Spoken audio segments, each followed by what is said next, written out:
तुमचा विश्वास हेच आमचं ध्येय।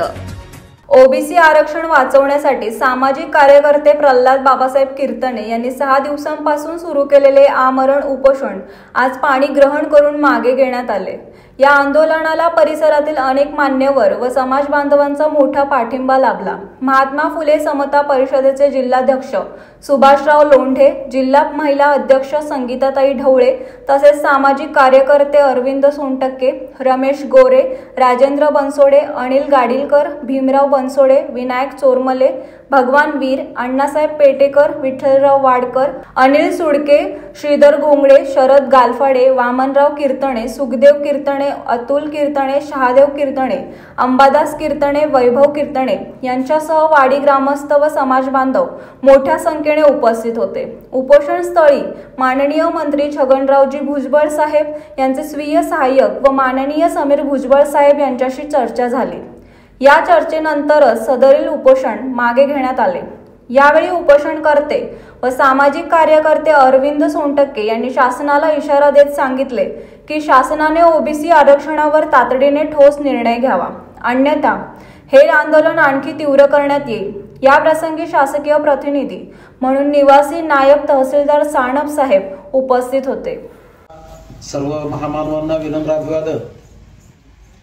या ठिकाणी जिल्ह्यातून आलेली सर्व तोलामोलाची पाहुणे मंडळी, समता परिषदेचे कार्यकर्ते, ओबीसीचे कार्यकर्ते, जमलेल्या आमच्या जिल्हाध्यक्ष संगीताताई आणि जिल्हाध्यक्ष आमचे सुभाषजी लोंढे आणि या ठिकाणी तहसीलदार साहेबांच्या आदेशाने या ठिकाणी उपस्थित असणारे सानप साहेब आणि तलाठी भाऊसाहेब आणि बाकीचे सर्व अधिकारी, पदाधिकारी आणि भावांनो आणि बहिणींनो, प्रल्हाद भाऊंनी गेल्या 6 दिवसापासून या ठिकाणी उपोषण सुरू केलेलं आहे। लढा कशाचा आहे मित्रांनो? लढा आहे फक्त तुमच्या हक्काचा आणि अधिकाराचा। ज्या वेळेस मनोज जरांगेंनी सुरुवातीला एक मराठा लाख मराठा आंदोलन केली, त्यावेळेस आम्ही सुद्धा त्यांना पाठिंबा देणाऱ्यातले एक होतो। आम्ही सुद्धा गरीब मराठ्यांना न्याय मिळावा, की जे खरोखर वाडीमध्ये, वस्तीमध्ये, तांड्यामध्ये, पायलामध्ये, रानामध्ये राहणारे मराठा समाज आहे त्यांना न्याय मिळाला पाहिजे, ही सर्व समाजाची भूमिका होती। परंतु त्याच्यानंतर मनोज जरांगे यांनी त्यांची भूमिका पुढच्या काही वर्षामध्ये बदलली आणि नंतर त्यांनी एक भूत आणलं, सोयरे धायरे, भाऊ भाऊ, नातं गोत आणि सरसगट। ही काय कुणाच्या घराची प्रॉपर्टी नाहीये। मराठा समाज आपला दुश्मन नाहीये, आपण त्यांचे दुश्मन नाही। परंतु ज्या बाबासाहेबांनी ओबीसी समाजासाठी, एससी साठी, एनटी साठी जे घटनेमध्ये तरतूद केली, अशी तरतूद ही जी कायदेशीर आहे आणि जरांगेंनी चालू केलेलं आंदोलन हे टोटली बेकायदेशीर आहे।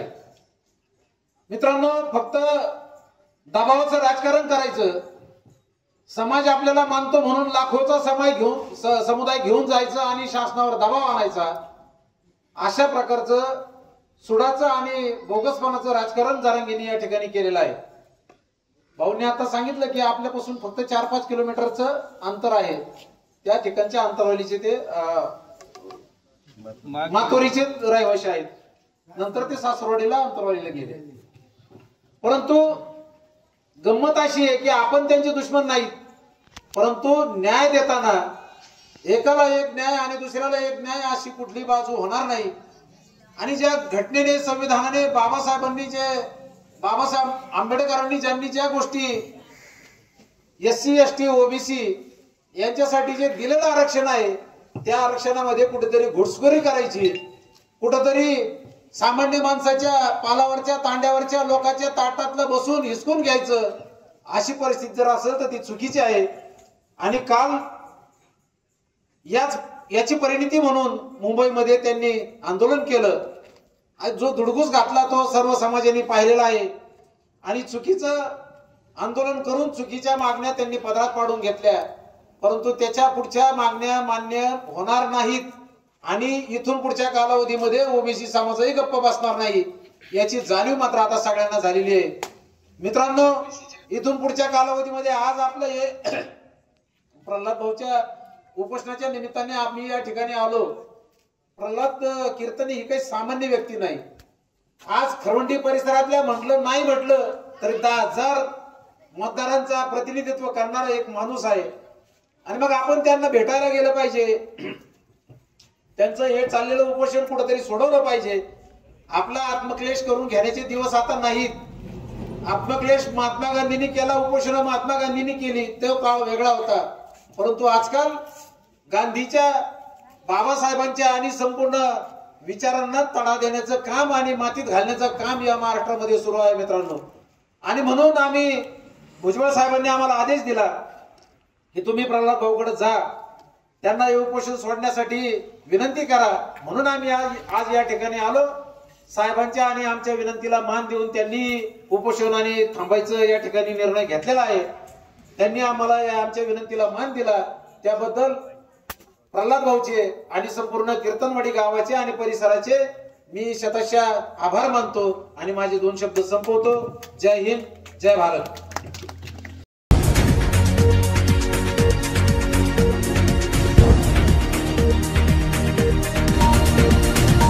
महान्यूज, तुमचा विश्वास हेच आमचं ध्येय.